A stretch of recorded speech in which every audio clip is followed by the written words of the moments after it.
Pai Senhor, meus irmãos, glória a Deus que nos permite estar aqui na presença dEle para estudar um pouco mais a respeito de Sua palavra. Nós vamos estar começando uma nova temática nesse momento. Nós vamos estar falando, como o nosso pastor já comentou, a respeito dos discípulos de Jesus Cristo.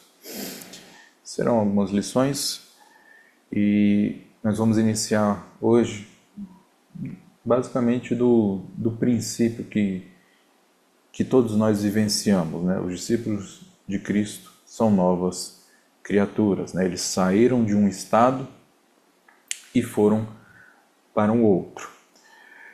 Nós vamos começar lendo Romanos, capítulo de número 6.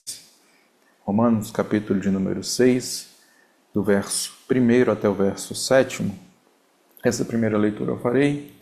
As demais que tem dentro do corpo do estudo, eu peço a participação dos irmãos. Romanos capítulo 6, verso 1 diz assim: Que diremos, pois? Permaneceremos no pecado para que a graça abunde? De modo nenhum. Nós que estamos mortos para o pecado, como viveremos ainda nele? Ou não sabeis que todos quantos fomos batizados em Jesus Cristo, fomos batizados na sua morte? De sorte que fomos sepultados com ele pelo batismo na morte, para que, como Cristo foi ressuscitado dentre os mortos, pela glória do Pai, assim andemos nós também em novidade de vida. Porque se fomos plantados juntamente com ele na semelhança da sua morte, também o seremos na sua ressurreição. Sabendo isso, que o nosso homem velho foi com ele crucificado, para que o corpo do pecado seja desfeito, para que não sirvamos mais ao pecado, porque aquele que está morto está justificado do pecado. Amém. Então vamos lá. Vamos fazer a introdução do assunto. Ao se deparar com a Bíblia e sua mensagem, o leitor comum terá uma grande dificuldade de entender qual o objetivo daquele aglomerado de relatos. Quando uma pessoa comum decide ler a Bíblia, muitos não conseguem terminar. Muitas das vezes a gente atribui isso à falta de planejamento, né? Separar aquelas recomendações que a igreja distribui, o pastor Abner distribui no roteiro anual. Muitas das vezes as pessoas não conseguem seguir aquilo ali e não conseguem terminar a leitura, né? Com a falta de organização, falta de tempo e demais coisas que acontecem aí na caminhada cotidiana. Mas também existem aquelas pessoas que começam a ler a Bíblia e não conseguem entender como que aquele aglomerado de relatos e muitas das vezes questões muito aceleradas fazem sentido como um todo. Como que Gênesis se comunica com Apocalipse, como Levítico vai se comunicar com Hebreus, com Salmos ou com os Evangelhos, qualquer coisa. Então, o leitor muito comum, que não tem a preciosidade de ler a Bíblia e buscar entendimento, ele tem dificuldade e muitos desistem. Muitos, por essa dificuldade, desistem de ler a Bíblia. E esses relatos, de forma individualizada, pode até ter sentido e aplicação local, os relatos da Bíblia. Mas dificilmente é observado que há uma interconexão cooperando com um só objetivo: revelar a Jesus Cristo e sua obra no relacionamento com o homem. Muitas pessoas ficam pensando, né? A gente até critica, né? Fica pensando determinadas histórias, determinados versículos, e fazem até uma certa aplicação local ou tentam vivenciar aquilo que ali está sendo lido, sendo explicado, mas dificilmente eles veem essa interconexão de todos os livros da Bíblia cooperando com esse objetivo. A Bíblia tem um objetivo muito, muito claro, que é revelar a Jesus Cristo. Quando nós tratamos sobre a obra, a Bíblia, quando nós tratamos sobre os livros da Bíblia, a mensagem da Bíblia, a Bíblia é totalmente cristocêntrica, ou seja, o objetivo dela, em cada livro, é demonstrar, é revelar a Cristo. E isso, muitas das vezes, as pessoas não têm a noção, não conseguem ou não são ensinadas a buscar a Jesus Cristo ou a revelação de Jesus Cristo naquilo que se está lendo. Então, tem essa dificuldade e por isso não conseguem, muitas das vezes, avançar. A Bíblia tem um objetivo: revelar a Jesus Cristo a nós, ao leitor, a nós que ouvimos e participamos dessa revelação, desse chamado a uma nova criatura. E aqui a gente já começa, e a gente já abordou isso em outros estudos, é o seguinte: a Bíblia não é um livro de autoajuda. A Bíblia não tem por objetivo transformar a sua vida em passos, como esses livros que são best-sellers e que vendem aí, que trazem passos para melhorar ou coisas desse tipo. A Bíblia tem um objetivo: revelar a Jesus Cristo e a sua obra no relacionamento com o homem. E essa revelação é cruenta, essa revelação é dolorida, e essa revelação muitas das vezes é difícil de se entender algumas coisas, alguns pontos, mas esse é o objetivo macro da Bíblia: mostrar Cristo, sua obra e como isso se relaciona a cada um de nós. Vamos ler alguns textos. 1 Coríntios 18 a 25, Colossenses 1, 16 a 20 e Romanos 11, 36, por favor. Porque a palavra da cruz é loucura para os que perecem, mas para nós que somos salvos é o poder de Deus. Porque está escrito: destruirei a sabedoria dos sábios e aniquilarei a inteligência dos inteligentes. Onde está o sábio? Onde está o escriba? Onde está o inquiridor deste século? Porventura não tornou Deus louca a sabedoria deste mundo? Pois visto que na sabedoria de Deus o mundo não conheceu a Deus pela sua sabedoria, aprove a Deus salvar os crentes pela loucura da pregação. Porque os judeus pedem sinal e os gregos buscam sabedoria, mas nós pregamos a Cristo crucificado, que é escândalo para os judeus e loucura para os gregos. Mas para os que são chamados, tanto judeus como gregos, lhes pregamos a Cristo, poder de Deus e sabedoria de Deus. Porque a loucura de Deus é mais sábia do que os homens, e a fraqueza de Deus é mais forte do que os homens.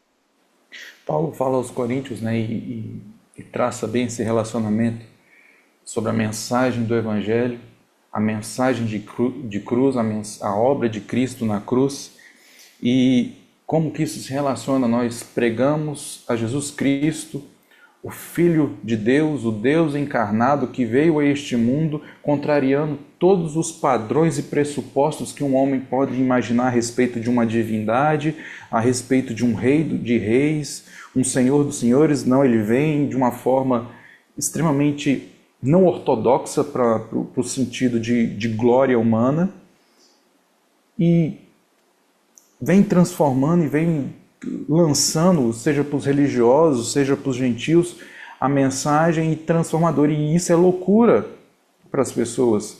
Tanto que hoje catedráticos falam e zombam dessa própria palavra de Deus. Como que a morte de um justificou a todos? Nós estamos batizados, como que eu sou um homem vivo, mas um morto, e as pessoas zombam disso, mas isso é sabedoria de Deus.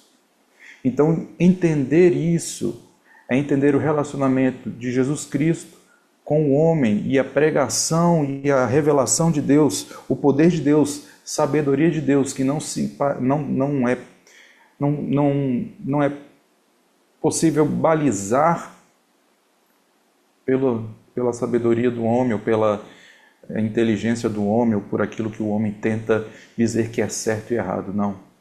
É Deus que determina, é Deus que faz, é Deus que revela nessa história da pregação, nessa história chamada Bíblia Sagrada, vamos assim dizer. Colossenses 1, 16 a 20. Porque nele foram criadas todas as coisas que há nos céus e na terra, visíveis e invisíveis, sejam tronos, sejam dominações, sejam principados, sejam potestades. Tudo foi criado por ele e para ele. E ele é antes de todas as coisas, e todas as coisas subsistem por ele. E ele é a cabeça do corpo, da igreja. É o princípio e o primogênito dentre os mortos, para que em tudo tenha a preeminência, porque foi do agrado do Pai que toda a plenitude nele habitasse, e que, havendo por ele feito a paz pelo sangue da sua cruz, por meio dele reconciliasse consigo mesmo todas as coisas, tanto as que estão na terra como as que estão nos céus. Veja se não casa muito bem com o que Paulo fala, é loucura. Ele fala que tudo foi feito por ele, né? Porque ele é antes de todas as coisas. E aqui ele está falando da própria questão temporal, né? O tempo como uma unidade de medida determina, nós como seres lineares, nós acreditamos que tudo teve um ponto inicial, os físicos, né? A teoria física da criação não divina, né? Seja o acidente cósmico, tudo teve um ponto inicial, né? E daquele ponto inicial tudo foi para frente. Então nós somos uma linha, vamos colocar assim, tá? Representando, né? Um ponto e uma sequência dali para frente. E Paulo já fala antes, ele é antes de tudo, antes do próprio início, antes do tempo existir. E isso já deixa completamente a ciência humana perplexa. Se tudo tem que ter um início, ele não tem início, porque ele é, sempre foi e sempre será, ele é eterno, ele está fora do tempo. E aí já começa a loucura. E ele que foi e sempre será, criou todas as coisas. Mas ao mesmo tempo que criou todas as coisas, ele criou o homem que pecou, que errou, que ofendeu a ele próprio. Então ele vem ao mundo para salvar esse miserável, que somos nós, a humanidade. Esse povo miserável, humanidade, determina matar ele, mata o Senhor dos senhores, mas ele ressuscita e perdoa o homem. Então veja que dentro de uma sequência lógica humana é loucura, mas o seu objetivo é o quê? Reconciliar. Aqueles que encontram entendimento e que acham a Cristo e se arrependem, então são reconciliados. E como que eu reconcilio aquele que me ofendeu, aquele que me matou? Nós somos seres extremamente que guardam rancor, né? A gente luta com isso, mas guardamos rancor, mas ele vem e libera o perdão. Todo aquele que busca, encontra o perdão. Então é um relacionamento daquele que é, daquele que fez para com a sua criatura que ofendeu e que transgrediu, mas que alcança perdão e relacionamento e é novamente unido por meio da reconciliação. Então esse é o objetivo macro, desde Gênesis até Apocalipse, que é a revelação do final de todas as coisas. Deus mostrando e tratando o homem, de Gênesis a Apocalipse. Romanos 11:36. Porque dele, por ele e para ele são todas as coisas. Glória, pois, a ele eternamente. Amém. Tudo é para ele. Então, o homem, a humanidade, todas as obras, tudo é feito para ele. Então, a sua obra, o seu relacionamento com o homem redunda, obviamente, para ele. O fruto também é para a sua glória. Ok? Esse desenrolar histórico de milhares de anos contido nas Escrituras, de forma sucinta e muitas vezes não cronológica, é outra coisa que causa uma confusão. Muitas vezes não está em ordem cronológica, os livros não estão, tem capítulos que não estão, versículos que não estão, e isso dificulta o leitor comum. Apresenta uma demanda. Sua leitura, a leitura da Bíblia, não pode ser comum, mas sim devota, permitindo que as verdades duras e terríveis possam penetrar e trazer algo que pela letra é impossível, mas que pela fé e humildade é alcançada pela ministração daquele que se movia sobre a face das águas. O quê? O convencimento. Muitas questões, não sei se os irmãos já se depararam, mas algumas pessoas gostam de pegar aqueles textos muito duros, né? Poxa, Deus mandou matar tudo, mandou matar animal, principalmente agora nessa onda, né, de proteção dos animais, né, que a gente vivencia. Deus mandou matar tudo, mandou jarretar os cavalos, mandou matar velho, criança, jovem, mandou matar. Como é que você explica isso? Isso não é um Deus que não tem amor, isso não é um Deus.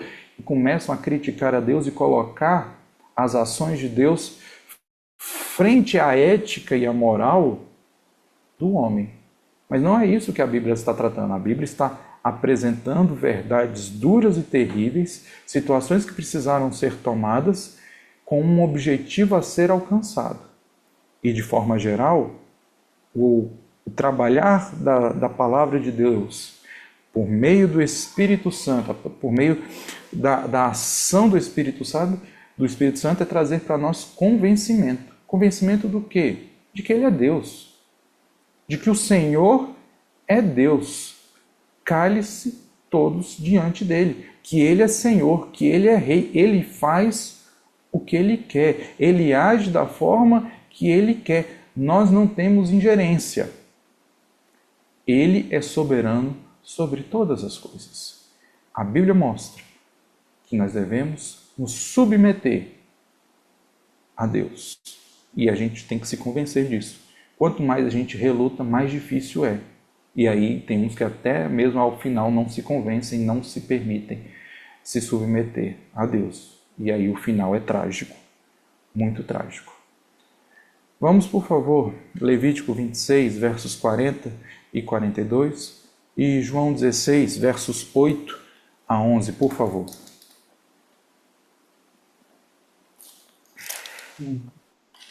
Então confessarão a sua iniquidade e a iniquidade de seus pais com as suas transgressões com que transgrediram contra mim, como também eles andaram contrariamente para comigo. Eu também andei para com eles contrariamente, e os fiz entrar na terra dos seus inimigos. Se então o seu coração incircunciso se humilhar, e então tomarem por bem o castigo da sua iniquidade, também eu me lembrarei da minha aliança com Jacó, e também da minha aliança com Isaque, e também da minha aliança com Abraão, me lembrarei, e da terra me lembrarei. Veja que aqui já desfaz aquele pensamento, né? Não, Deus ele é sempre amoroso, ele não faz coisas, né, complicadas e coisas terríveis. Aquela figura, né, de um senhor barbudo branco, né, saindo coraçõezinhos no estilo de amor e só amor, cai por terra, porque ele fala: vocês andaram contrariamente contra mim, eu vou também fazer da mesma forma. Há reciprocidade aqui, mas se vocês se arrependerem, se vocês se convencerem de que por causa das suas iniquidades vocês estão sofrendo, eu vou perdoar, eu vou cuidar, eu vou trazer a aliança de novo, vai ser tudo resolvido. Mas é preciso que ação de humilhação, de confissão, né? de pedir perdão. Então, convencer de que Deus é soberano, que só em Deus há salvação, que os atos que praticamos ofendem a Deus e precisa de convencimento dessa ofensa que é feita a Deus. João 16, versos 8 a 11. Quando ele vier, convencerá o mundo do pecado e da justiça e do juízo. Do pecado, porque não creem em mim. Da justiça, porque vou para o meu Pai e não me vereis mais. E do juízo, porque já o príncipe deste mundo está julgado. Está falando do Espírito Santo. Jesus está dando ali os últimos retoques ou os últimos detalhes aos seus apóstolos, seus discípulos. Ele falou: o Espírito Santo vai vir e ele vai, né, fechar tudo isso aqui que eu estou dizendo no seguinte: convencerá o mundo do pecado e da justiça. Do pecado, porque não creem em Jesus. Até os dias de hoje as pessoas escarnecem de Jesus. Da justiça, porque Jesus morreu e ressuscitou, cumpriu toda a justiça. Todo o ato que estava determinado ele cumpriu cabalmente. Justiça, fez o que era correto e esperado por Deus, pelo Pai. E do juízo, porque pela sua morte e ressurreição o príncipe deste mundo, Satanás, já está julgado. Falta colocar a execução da pena e junto com seus discípulos. Mas o pecado, por meio do juízo, já está condenado. E aí ele traz tudo isso. O homem precisa se permitir ser convencido pelo Espírito Santo. Ok? É claro que convencer não significa que a pessoa irá mudar sua atitude ou ter uma postura diferente. Convencimento significa que algo foi provado como verdadeiro e inalienável, ou que não pode ser mudado. Mas isso por si só não obriga a prática alinhada ao que se espera. Ou seja, provar algo, você está levando convencimento. Poxa, isso aí realmente é verdade. Você vai mudar de vida? Não. Eu quero continuar desse jeito. Convencer algo não a obriga por si só a pessoa mudar aquela prática. Muitas pessoas conhecem e sabem vários pontos, mas que continuam fazendo. Ensinam até mesmo e continuam fazendo. Ah, mentir é errado. É uma prática errada. Mas quando o telefone toca, fala para o pessoal, diz que eu não estou. Né? Desrespeitar a lei é errado. Mas chega na época do imposto de renda, né? Procura meios de pelo menos não pagar o que é devido. Se é certo ou se é errado, foi a decisão por meio do voto, que colocou as pessoas lá. Mas tentam burlar o sistema de alguma forma. Ah, fazer alguma coisa que eu sei que é errado. Ou seja, estar convencido que algo é errado não por si só não faz com que a pessoa mude a sua atitude. Não proporciona à pessoa a mudança. Convencimento é só provar. É só dizer. Muitas pessoas estudam as questões relativas à história da Bíblia e falam, realmente, poxa, é verdade, olha só, o artefato arqueológico prova a existência do rei Davi, prova a existência aqui no Monte Moriá de tal, da linhagem de Abraão, por meio de Israel. Ah, você vai mudar sua postura frente àquilo ali? Não vou mudar aquela postura. Muitos sabem, como a gente viu dentro do panorama, sobre a questão histórica do nome da Palestina. Isso vai mudar sua postura? Não, vai continuar chamando Palestina.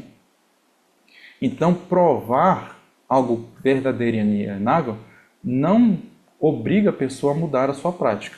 Só diz que ela sabe o que está acontecendo. E isso é muito comum no nosso meio.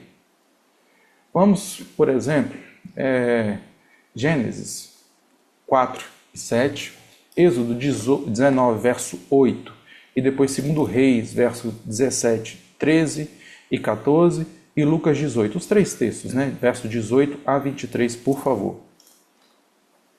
Gênesis 4, 7. Se bem fizeres, não é certo que serás aceito. E se não fizeres bem, o pecado jaz à porta, e sobre ti será o seu desejo, mas sobre ele deves dominar. Deus está chamando a atenção de Caim e fala, olha, isso aí é errado, não faça, porque se você fizer, o pecado vai ser consumado e vai dar ruim, de forma resumida. Caim sabia. Caim foi alertado pelo próprio Deus. Não recebeu algo, não veio. O próprio Deus falou, olha, se bem fizeres não é certo que serás aceito, se não fizeres o pecado, jaz à porta. Caim já está recebendo um alerta de Deus. E isso é mais comum no nosso dia a dia do que a gente pensa. Essa semana mesmo, conversando com a minha filha mais velha,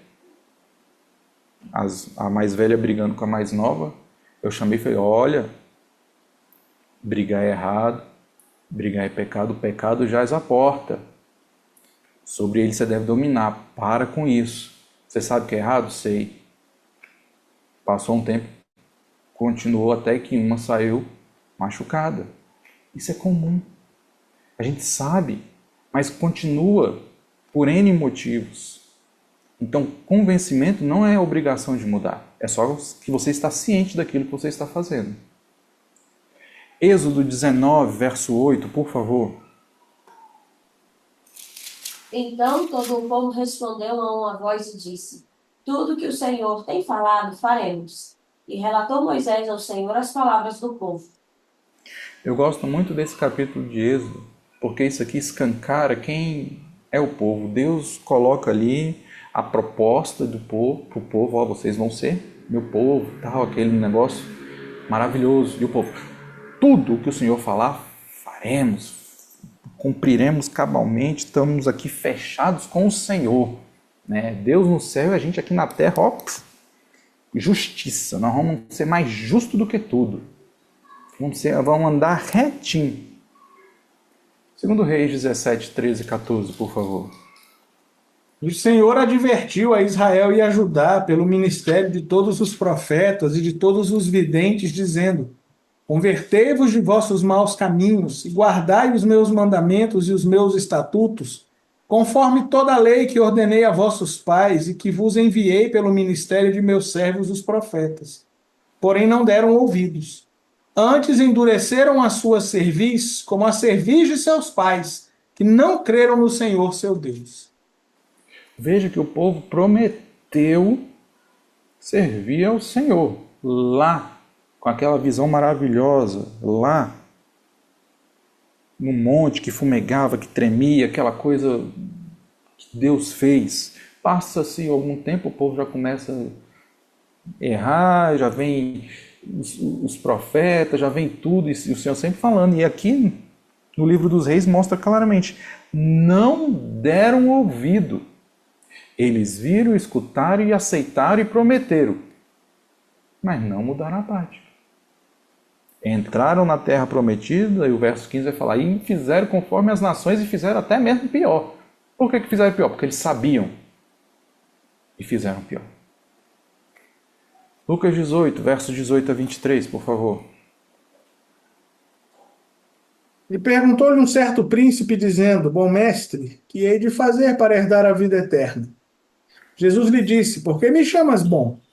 Ninguém é bom senão um, que é Deus. Sabes os mandamentos: não adulterarás, não matarás, não furtarás, não dirás falso testemunho, honra teu pai e a tua mãe. E disse ele: Todas estas coisas tenho observado desde a minha mocidade. E quando Jesus ouviu isso, disse-lhe: Ainda te falta uma coisa. Vende tudo quanto tens, reparte-o pelos pobres e terás um tesouro no céu. Vem e segue-me. Mas ouvindo ele isso, ficou muito triste, porque era muito rico. Jesus sabe os mandamentos? Sei, tenho feito isso aí, ó, desde sempre. Então, continua. Ame o teu próximo como a ti mesmo. Não, aí não dá. Convencimento, seguindo que algo foi provado como verdadeiro. Mas isso por si só não obriga a prática alinhada ao que se espera. Não obriga. Ok? O livre-arbítrio é o grande referencial que norteia a resposta de uma pergunta não feita. Se sabe o que é certo, por que executa o que é errado? Porque você é livre. Porque nós somos livres. Porque o ser humano, todos que nasceram sobre a face da terra, são livres, têm o livre-arbítrio. Sabem o que é certo, mas preferem executar o que é errado. Desde a sua meninice. Esse é o grande referencial. A liberdade de ação é uma das características primordiais do homem. Deus, ao criar o homem, concedeu a liberdade de escolha, a mesma que ele próprio possui. Nós temos liberdade. Nós temos liberdade para fazer, só que nós temos a liberdade de fazer geralmente o que é ruim. Nós escolhemos o que é ruim. Quem já pegou a minha filha mais nova no seu estado puro, já viu ela falando assim: por que você fez isso daí? O adulto pergunta: eu, a sua mãe. Por que você fez isso? Ela fala assim: porque eu quis. Mas eu quero fazer desse jeito. Ela tem 4 anos e ela fala desse jeito: porque eu quis. Mas não, porque eu quis fazer assim. Esse é o estado puro. E é o que muitas das vezes nós praticamos. Nós temos liberdade de escolha. E quando nós escolhemos fazer o errado, porque nós, muitas das vezes, queremos fazer o que é errado. Nessa situação nós queremos. Vamos, por favor, Gênesis 2:20, se eu não me engano. Salmo 115, verso 3. Isaías 6:8, por favor.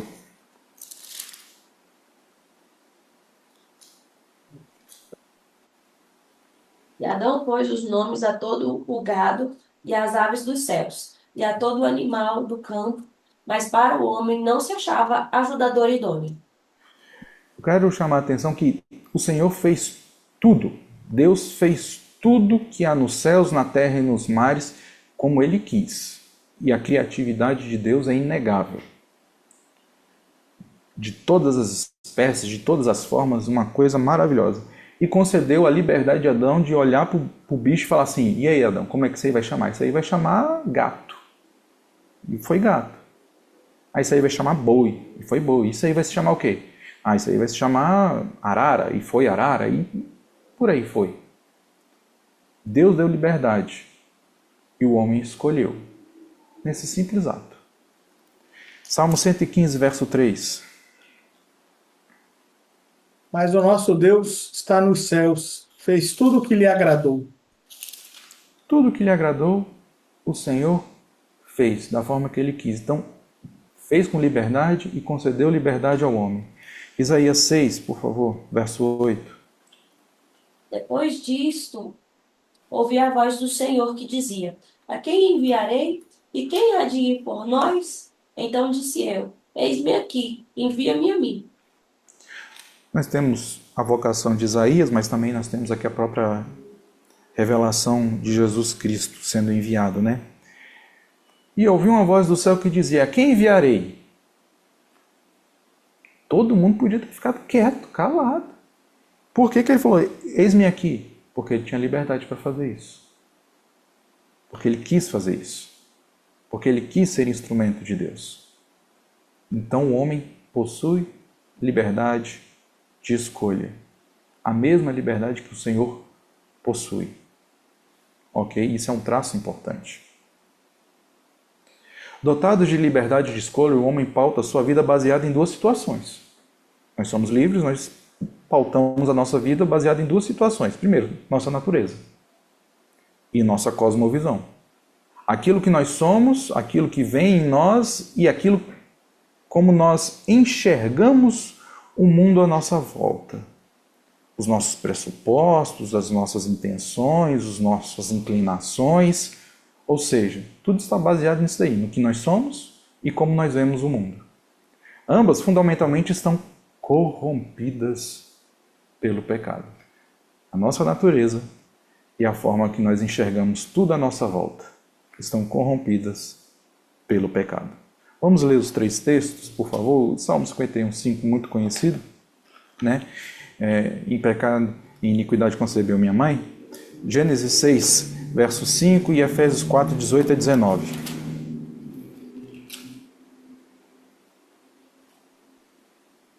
E viu o Senhor que a maldade do homem se multiplicara sobre a terra e que toda a imaginação dos pensamentos de seu coração era só má continuamente. Deus está falando aqui, já está trazendo o pré-dilúvio, né? Está falando a respeito aqui, nós estamos na situação do pré-dilúvio. Deus fala, a imaginação dos pensamentos, ou seja, a maquinação, a forma que o homem olhava e enxergava e agia era má continuamente, ou seja, buscava meios ruins de fazer coisas ruins, de todas as sortes de coisas ruins que nós podemos imaginar. E o homem tem uma criatividade para coisas ruins, né? Que as guerras ficam aí para nos contar a história, mas a imaginação dos pensamentos do seu coração é má continuamente. Pecado. Ações contrárias a Deus. Efésios 4, por favor. Entenebrecidos no entendimento, separados da vida de Deus pela ignorância que há neles, pela dureza do seu coração, os quais, havendo perdido todo o sentimento, se entregaram à dissolução para com avidez cometerem toda a impureza. Toda impureza.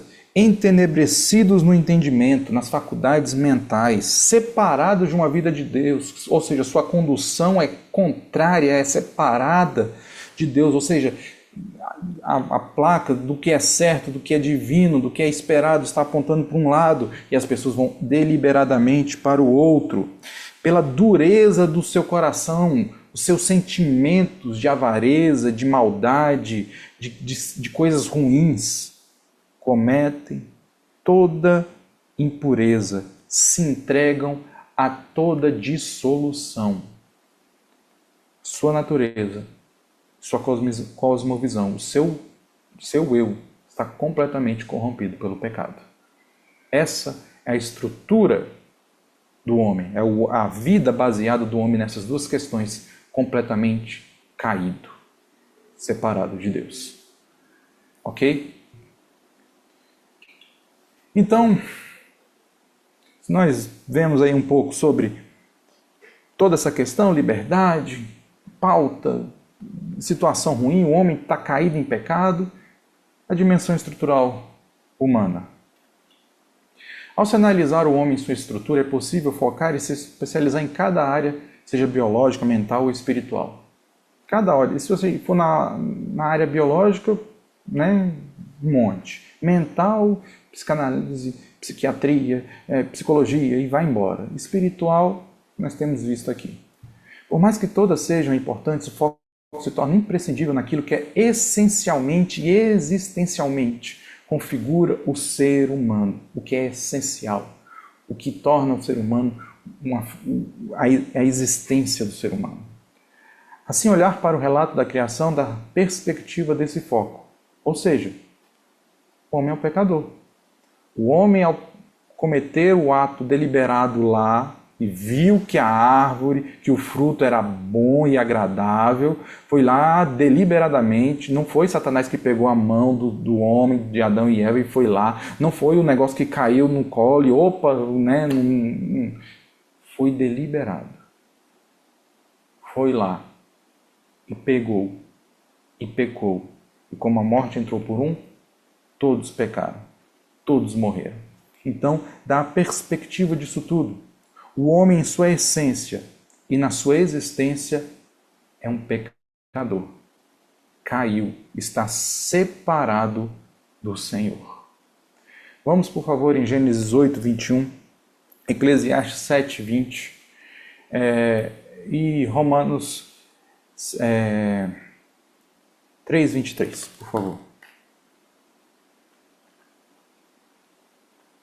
E o Senhor sentiu o suave cheiro, e o Senhor disse em seu coração: não tornarei mais a amaldiçoar a terra por causa do homem, porque a imaginação do coração do homem é má desde a sua meninice.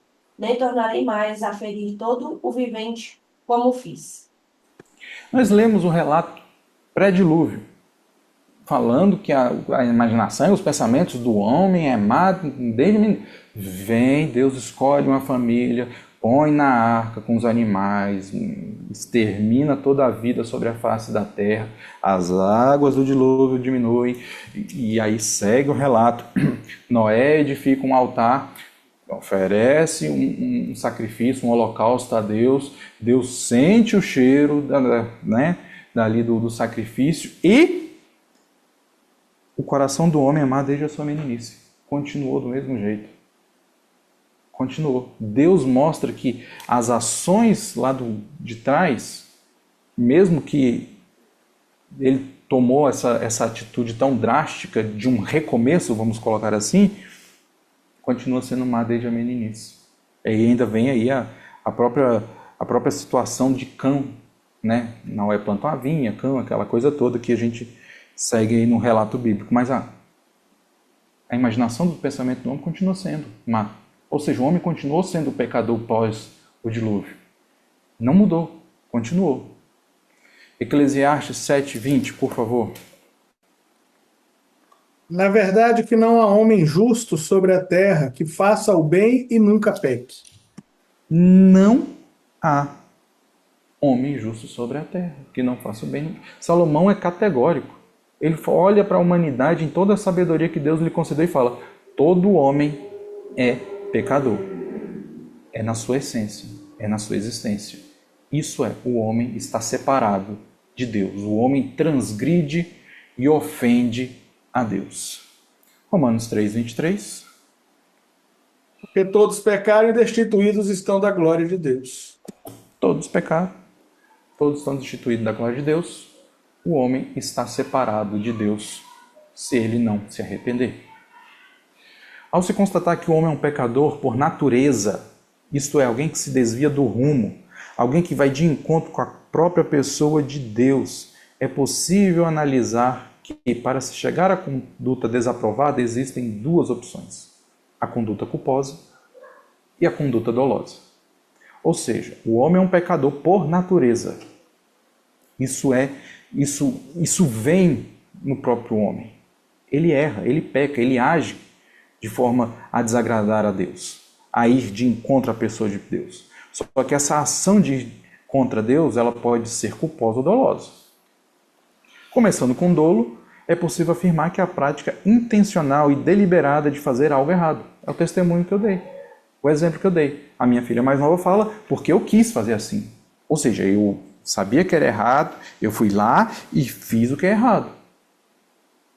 E não fica só na mais nova, não. A mais velha também faz. Eu sei que é errado e vou lá e faço o que é errado. Premeditando ainda, né? Premeditando. Por exemplo, vou dar um exemplo. Hoje, antes do estudo, a mais velha, sabendo que agir de tal forma era errado, ela se escondeu atrás do carro para fazer o que é errado. Premeditado e com dolo. Eu sei que meu pai me proibiu de fazer isso. Então, eu vou me esconder e vou fazer aquilo que é errado. Premeditado e com dolo. Eu sei que é errado. Eu vou mesmo assim fazer. Ou seja, a pessoa possui conhecimento e pelas suas faculdades decide transgredir. Eu sei que a placa está escrito 60, mas eu quero ir a 80. Ela sabe, mas ela vai a 80. Eu sei que fazer isso é errado, mas eu escolho fazer o errado. Eu sei que xingar, mentir, roubar ou qualquer outra coisa é errado, mas eu prefiro fazer o que é errado. Ou seja, a pessoa sabe, tem conhecimento, tem convencimento, mas isso não garante que ela vai fazer o que é certo. Muito pelo contrário, ela faz saber. Ezequiel 33, versos 2 a 6 e Deuteronômio 21, 18 a 21, por favor.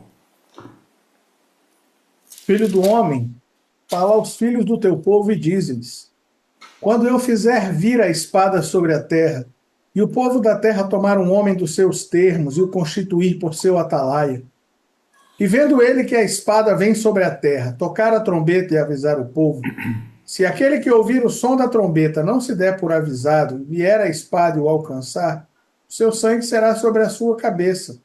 Ele ouviu o som da trombeta e não se deu por avisado. O seu sangue será sobre ele. Mas o que se dá por avisado salvará a sua vida. Mas se quando o atalaia vir que vem a espada e não tocar a trombeta e não for avisado o povo, e a espada vier e levar uma vida dentre eles, esse tal foi levado na sua iniquidade. Porém o seu sangue requererei da mão do atalaia.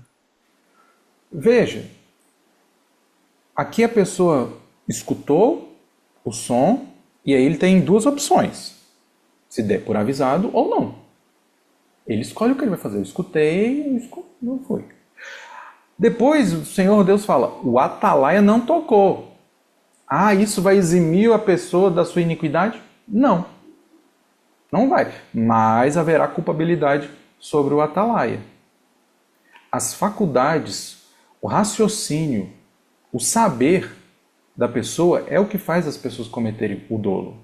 E isso é, eu peco porque eu quero pecar. Eu faço porque eu quero fazer. E aí, ou seja, eu tenho a intenção, a vontade de ir e malograr, ir de encontro com a pessoa de Deus. Deuteronômio 21, 18 a 21, por favor. Quando alguém tiver um filho obstinado e rebelde, não obedecer à voz de seu pai e à voz de sua mãe, e castigando-o eles, lhes não der ouvidos, então seu pai e sua mãe pegarão nele e o levarão aos anciãos da sua cidade e à porta do seu lugar. E dirão aos anciãos da cidade: este nosso filho é rebelde e obstinado, não dá ouvidos à nossa voz. É um comilão e um beberrão. Então todos os homens da sua cidade o apedrejarão até que morra. E tirarás o mal do meio de ti, e todo Israel o ouvirá e temerá. Esse é um dos textos complicados, né? Que a pessoa fala, como assim Deus determina que você mate o seu filho porque ele é dessa forma? Ele é um comilão e um beberrão? Que é isso? Um absurdo um negócio desse? Como pode esse Deus aqui do Antigo Testamento? Nós estamos em 2026 e nós temos relatos aí de adultos de 24, 25 ou mais que estão dentro de casa sem fazer absolutamente nada, sendo sustentado pelos pais. Mas enfim, veja que o texto, Deus fala, olha, os pais foram lá e ensinaram. Os pais foram lá e corrigiram. Os pais foram lá e fizeram tudo o que lhes cabia. E o filho não deu ouvido, continuou nas suas próprias práticas. Ou seja, ele decidiu continuar daquele jeito. Ele continuou e decidiu pecar continuamente. Fez porque quis. Culposo. Doloso. Fez porque ele quis e arcou com a consequência. É o famoso filo porque quilo que Jânio Quadros falava. Sim, exatamente. E nós estamos aí na nossa sociedade hoje. Olha o tempo que foi escrito. Lá no deserto. Né? Vamos arredondar, 1400 anos antes de Cristo. Arredondando, é mais um pouquinho, eu sei. Mas 1400 anos antes de Cristo. Ou seja, nós estamos em 2026, quase 4.000 anos atrás e... Enfim. Pecar culposamente é errar por ignorância, por não conhecer ou por um acidente, agir de uma forma não intencional. É aqui, de forma ampla, que todos os cristãos deveriam estar. Né? A ação do pecado é uma realidade em todo ser humano. Você que me escuta, é uma realidade. A ação do pecado é uma realidade, mas para os cristãos este ato deve ser configurado como um deslize. A culpabilidade não será extirpada, nem as consequências, mas a aplicação escritural sim. Você pecou, você errou e você vai arcar com as consequências disso. Você cometi um ato, estou culpado deste ato, tenho que arcar com as consequências deste ato. Agora, a aplicação daquilo que cabe ao pecado, devendo você arcar com as consequências e reparar tudo aquilo ali diante de Deus ou das demais pessoas, a aplicação da sentença da Escritura, ela é suspensa. Por quê? Porque Cristo morreu por nós, por nossos pecados. Mas as ações que eu cometo hoje, que desagradam a Deus, eu arco com as consequências. Não com a consequência espiritual se eu me arrepender e me humilhar diante de Deus. Mas com as consequências naturais, sim, nós arcamos com todas elas. Vamos, por favor, Romanos 5,8, 2 Coríntios 5,21 é bem conhecido, mas vamos lá. Gálatas 6,7, só esses três. João 1,7, todo homem peca, né? Romanos 5,8, por favor. Mas Deus prova o seu amor para conosco, em que Cristo morreu por nós, sendo nós ainda pecadores. Essa é a aplicação escritural. Os nossos atos de pecado diante de Deus continuam sendo ofensa, mas Cristo, por meio do seu sangue, outorga a nós a justificação. Que é o que 2 Coríntios vai falar, por favor. Aquele que não conheceu o pecado, o fez pecado por nós, para que nele fôssemos feitos justiça de Deus. Por meio de Cristo, o nosso pedido de desculpa e o nosso arrependimento se transforma em justiça. Justiça daquele que cumpriu toda a lei e a sua obra na cruz do Calvário. Justiça de Deus. Gálatas 6,7. Não erreis, Deus não se deixa escarnecer, porque tudo que o homem semear, isso também ceifará. Tudo que nós plantamos, nós colhemos. Deus não se deixa escarnecer. Ah, não, isso é só para lá para os gentios. Não, continua sendo para nós também. O que a gente tem é a consequência espiritual que é substituída porque Cristo, o Cordeiro de Deus, se sacrificou por nós. Mas aquilo que cometemos tem consequências aqui. Há pedidos de perdão, há reparações que precisam ser feitas, seja o que for, mas há consequências.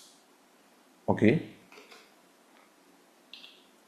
Se o pecado é inerente ao homem, logo é de se pensar que o ser humano possui a natureza pecaminosa. Falar sobre natureza é buscar singularidade sobre a essência, e dessa forma são princípios básicos com que se nasce. Tais princípios não são aprendidos e por isso é instintivamente primitivo. Há um certo tempo atrás, não me recordo quanto, nós falamos sobre a natureza do homem. E falamos sobre o que é essa natureza. Natureza é exatamente isso aí que está no slide que nós lemos. É aquilo que a gente já nasce.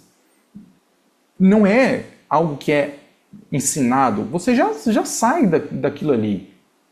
É aquilo que a gente chama de instintivamente um instinto primitivo.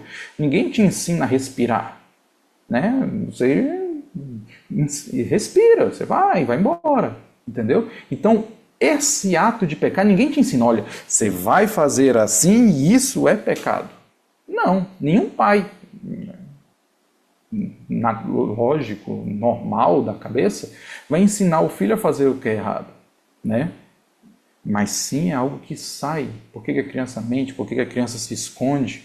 Por que a criança vai de encontro à desobediência? O pai não ensina o filho a desobedecer. Meu filho, olha, eu vou te ensinar o que é desobediência. Eu vou falar algo e você vai, por querer, fazer o que é contrário. Isso é desobediência, tá bom? Então vamos praticar isso. Nenhum pai faz isso.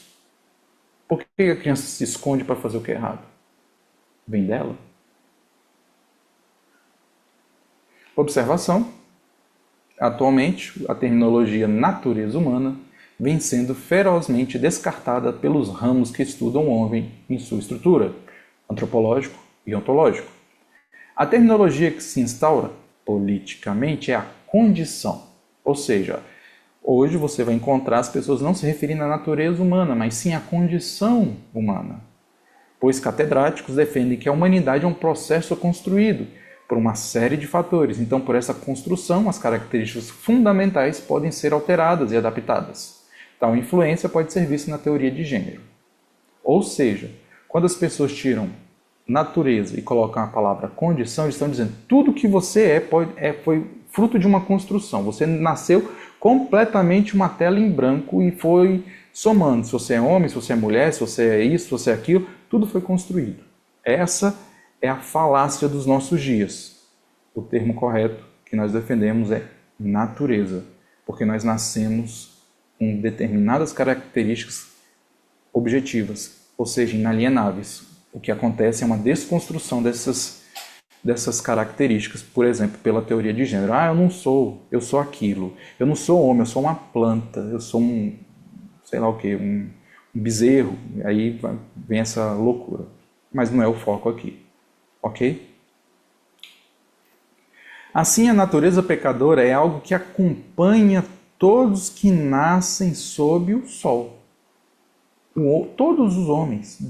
Depois de Adão e Eva, todos que nasceram estão sob essa estirpe do pecado. E por essa natureza, o homem peca. Ação que deve ser vista dentro de cada campo que a gente já falou, seja doloso ou culposo, né? E aí, a gente pode até mesmo brincar um pouco com essa questão, né?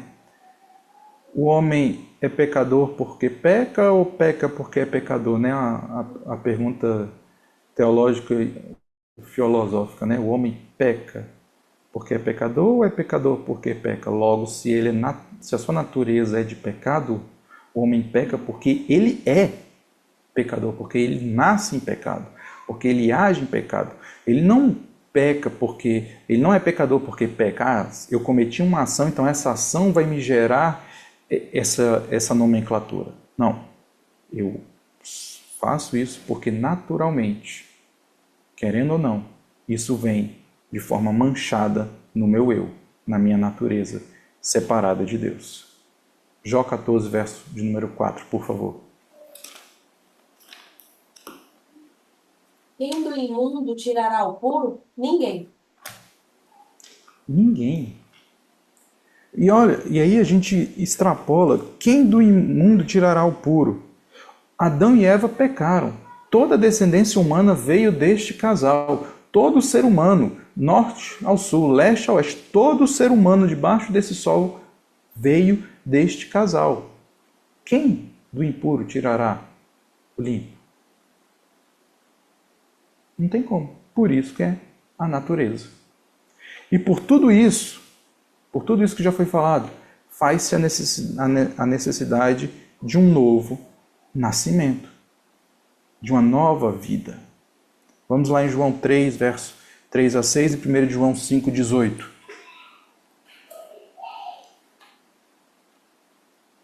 Jesus respondeu e disse: na verdade te digo que aquele que não nascer de novo não pode ver o reino de Deus. Disse-lhe Nicodemos: como pode um homem nascer sendo velho? Pode porventura tornar a entrar no ventre de sua mãe e nascer? Jesus respondeu: na verdade te digo que aquele que não nascer da água e do espírito não pode entrar no reino de Deus. O que é nascido da carne é carne, e o que é nascido do espírito é espírito. Aí vem a loucura da pregação. Quem não nascer de novo não pode entrar no reino de Deus. Quem não nascer de novo não pode ser chamado filho de Deus. É necessário uma transformação de vida, um novo nascimento. Por quê? Porque é preciso transformar a natureza. 1 João 5,18, por favor. Sabemos que todo aquele que é nascido de Deus não peca, mas o que de Deus é gerado conserva-se a si mesmo, e o maligno não lhe toca. O maligno não lhe toca. O que é nascido de Deus não peca. Ah, então nós estamos imunes ao pecado? Claro que não. Nós não estamos glorificados, estamos num mundo corrompido, estamos num mundo caído. Mas a nossa essência, o nosso eu tem que ser trabalhado e modificado até que cheguemos à estatura de varão perfeito e aprovado diante de Deus. Então é necessário um novo nascimento, é necessário um crescimento, é necessário um desenvolvimento, é necessário uma maturidade para ser nova criatura. Os discípulos de Cristo são nova criatura. Saiu daquele estado de trevas, igual na figura, ele saindo de um buraco de trevas e indo para a luz. Ok? O ponto de partida, então. Compreendendo que o homem é um pecador, que a sua natureza está corrompida, logo é possível, então, compreender o panorama bíblico e a mensagem do Evangelho, que é um chamado ao arrependimento. A obra de Cristo, revelação de Jesus Cristo, chama o homem ao arrependimento. O ponto inicial é o arrependimento. Para se relacionar com Cristo é necessário você se arrepender. Arrepender do quê? Do pecado. Que pecado você comete? Você mente? Você engana? Você ultrapassa os limites? Você precisa se arrepender. Muitas das vezes isso passa a ser indolor a nós, isso passa a ser quase que dormente em nós, mas é necessário arrependimento nas nossas vidas, quando nós iramos, quando nós queremos ter atitudes.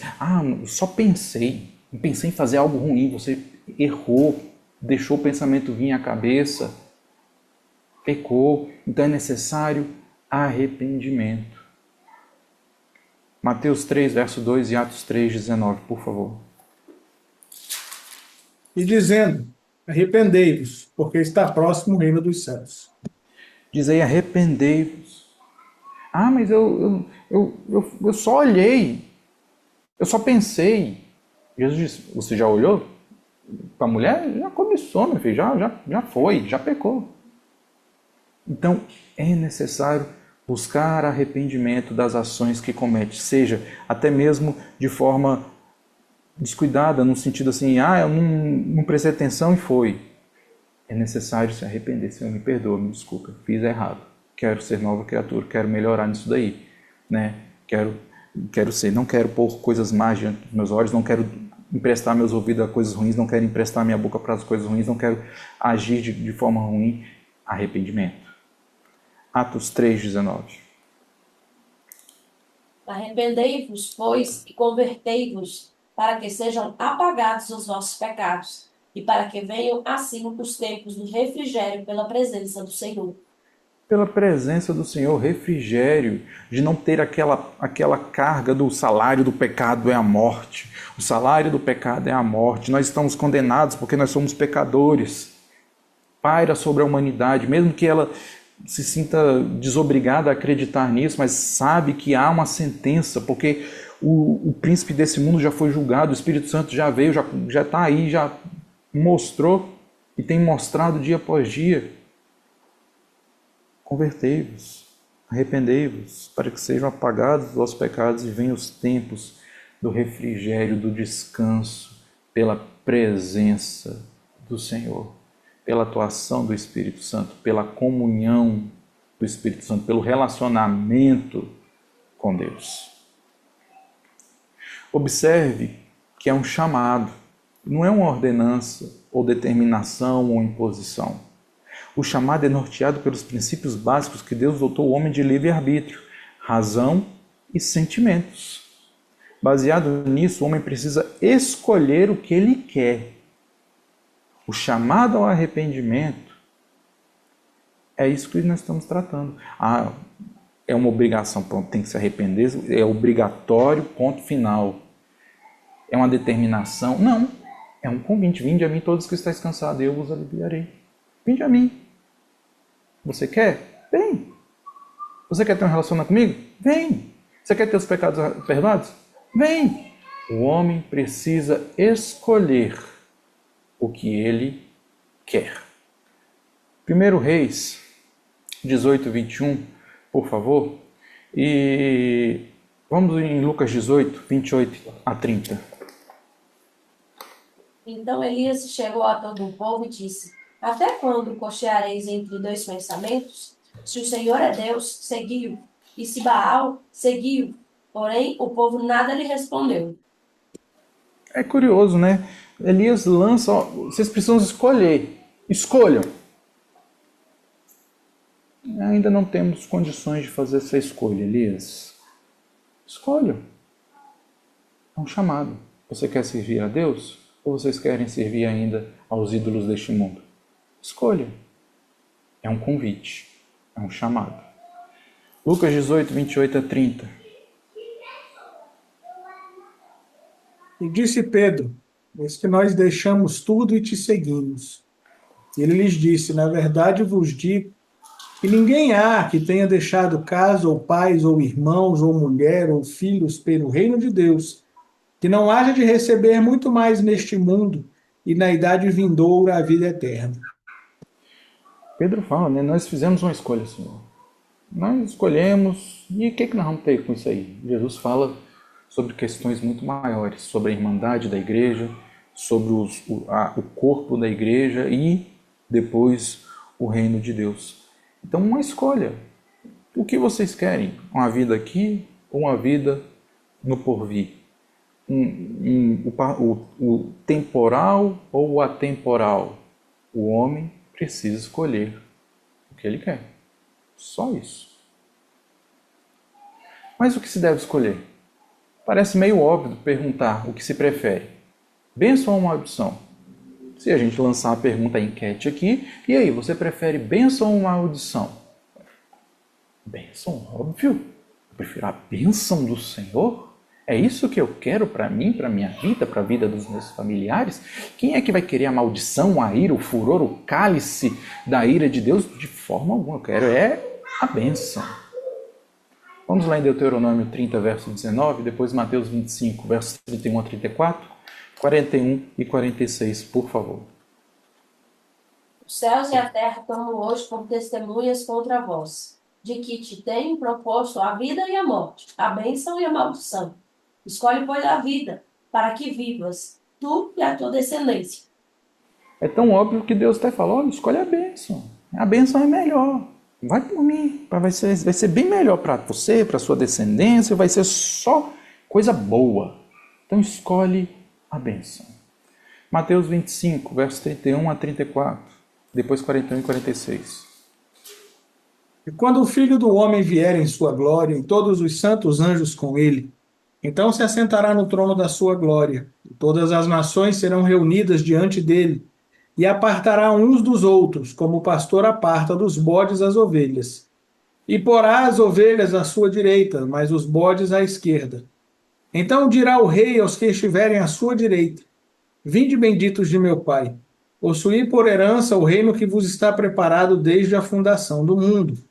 41. Então dirá também aos que estiverem à sua esquerda: Apartai-vos de mim, malditos, para o fogo eterno, preparado para o diabo e seus anjos. 46. Irão estes para o tormento eterno, mas os justos para a vida eterna. Ô, Glória, bênção é só coisa boa, né? Vamos estar lá com Jesus, né? O reino vai ser nosso. A maldição é só fogo eterno. Só coisa horrível. Mas veja que todos tiveram a escolha de escolher e se definir. Eu quero ir à bênção ou eu quero fazer o que é errado? Eu quero cumprir o que é certo ou eu quero cumprir o que é errado? Todos tiveram essa escolha. Parece óbvio, mas é verdade. Todos escolhem uma bênção, mas sempre ficam com o pé na maldição. A questão não é a busca ou a escolha pela bênção, mas sim o que significa, o que se deve fazer. E dentro dessa atitude, o que precisa ser o primeiro passo é o arrependimento. Não é só você escolher a bênção. Eu quero ter a bênção do Senhor, eu quero, viver com Deus, eu quero ser filho de Deus.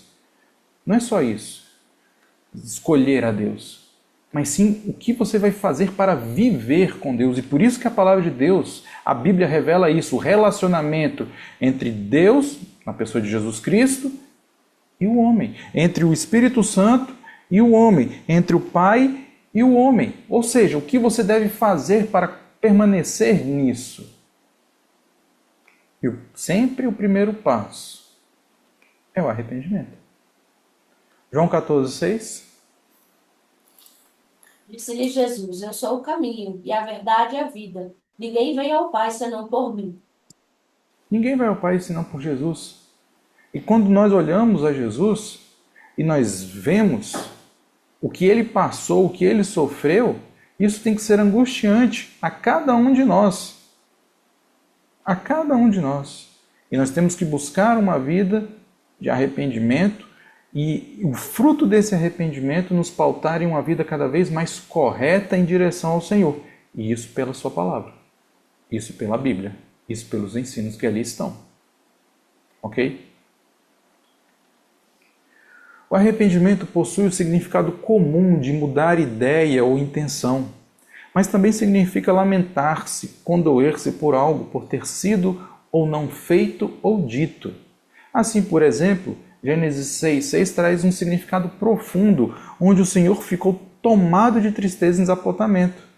A gente viu lá, Gênesis 6, nós estamos ali perto do dilúvio, e Deus fala: e arrependeu-se o Senhor Deus de ter feito o homem. O que é aquilo?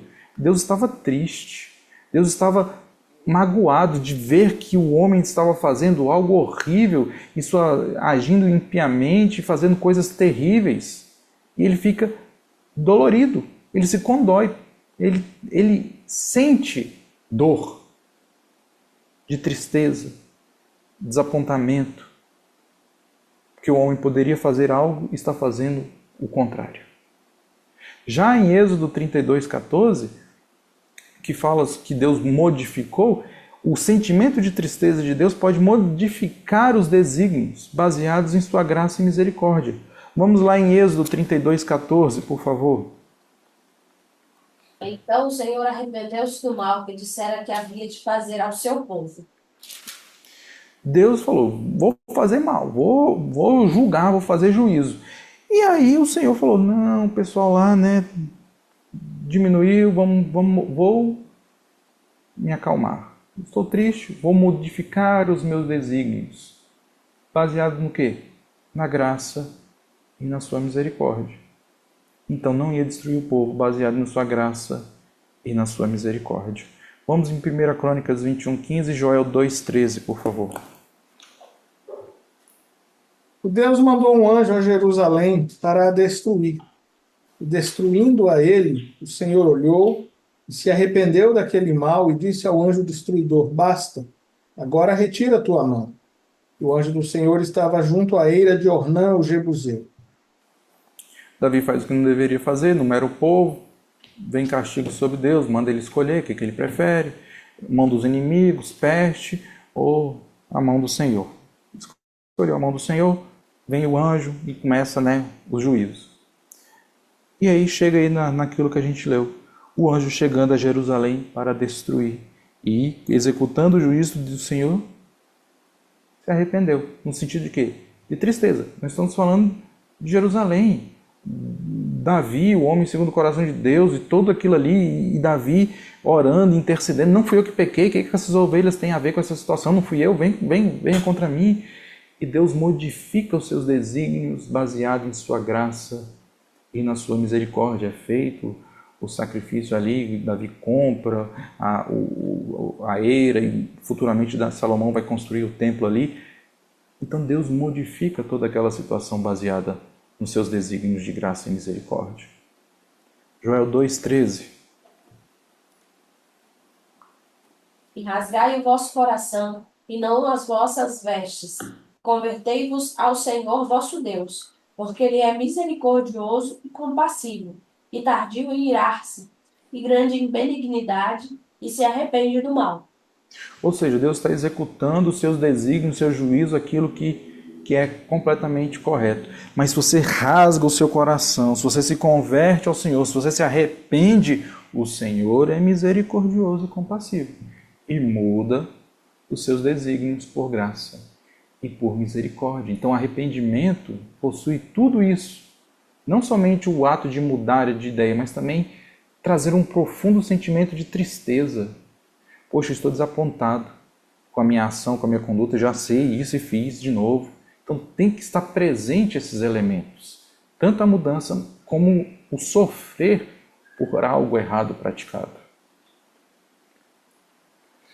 Então é possível associar que o arrependimento que começa a trabalhar no homem advém de um sentimento de tristeza. E aqui é que muitos estão inertes e não conseguem ver as transgressões, porque não sentem mais tristeza. O mentir, o roubar, o falar besteira, o participar da roda dos escarnecedores, já não trazem mais tristeza. É algo comum, corriqueiro e natural do seu dia a dia. Então como vai se arrepender? E é aqui que mora o perigo. O arrependimento começa quando se frutifica o sentimento de tristeza por estar desapontando quem? A Deus.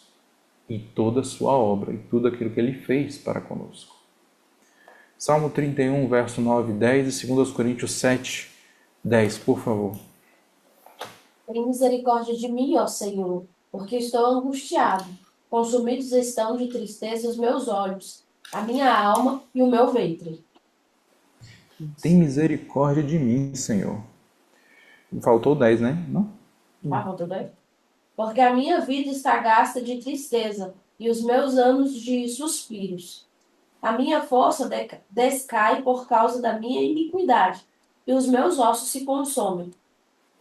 Veja que Davi vai falar, estou angustiado, estou cheio de tristeza, estou cheio de suspiro, estou enfraquecido. Por quê? Por causa da minha iniquidade, por causa das minhas ações erradas. Os meus ossos estão se consumindo. Tem misericórdia de mim, Senhor, porque eu estou fazendo coisas erradas e isso está me fazendo sofrer. Eu tenho consciência disso, então eu me arrependo disso. Tem misericórdia de mim, Senhor. 2 Coríntios 7, 10. Porque a tristeza, segundo Deus, opera arrependimento para a salvação, da qual ninguém se arrepende, mas a tristeza do mundo opera a morte. O sentimento tristeza corriqueiro deste mundo opera a morte, mas a tristeza que vem de Deus pela ofensa contra o Espírito Santo, a ação do Espírito Santo, essa gera arrependimento, que frutifica a salvação, da qual ninguém se arrepende. Por quê? Porque é a bênção. O que parece óbvio lá atrás é a bênção do Senhor. Mas se não faz isso, não tem essa conduta, é a morte, é a maldição. Então vem do sentimento de tristeza para com Deus, para com sua obra, para com a sua pessoa, aquilo que fazemos para com Deus. Sentimento de tristeza é o fruto do convencimento.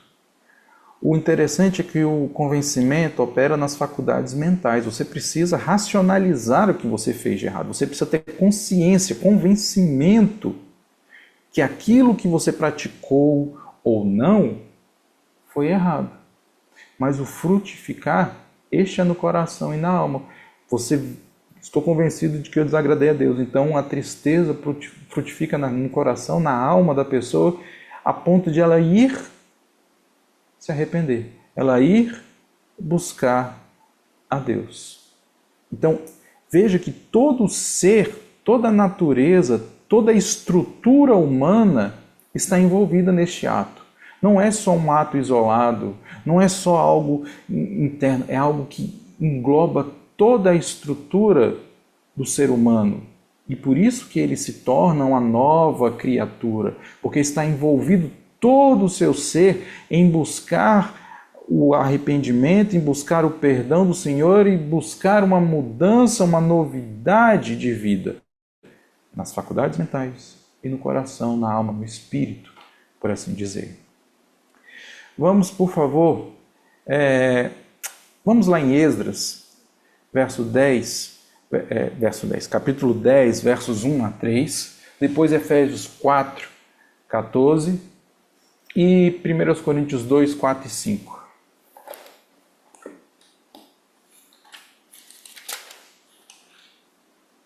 E enquanto Esdras orava e fazia confissão, chorando e prostrando-se diante da casa de Deus, ajuntou-se a ele de Israel uma muito grande congregação de homens, mulheres e crianças, pois o povo chorava com grande choro.